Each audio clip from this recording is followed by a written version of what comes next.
Set any song as ringtone in iPhone. First of all, open the GarageBand app on your iPhone.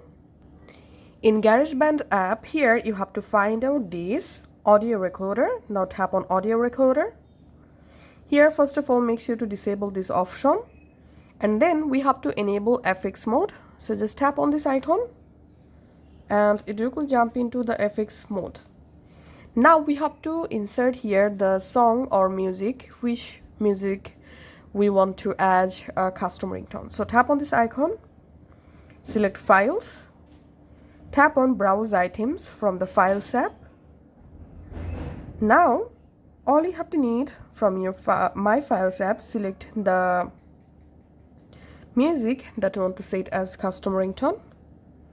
In few seconds the music will add in this list. So here's the music. Now just drag and drop the music in this timeline. Let's play the music. Now you can crop the music just like this.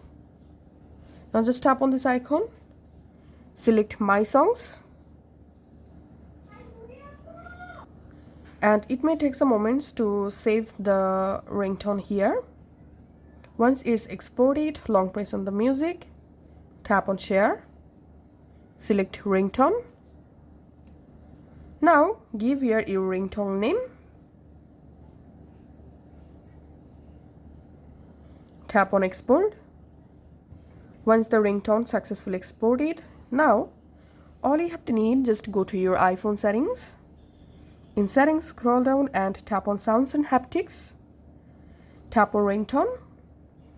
Under ringtone, here you will find the ringtone that you just created. That's it.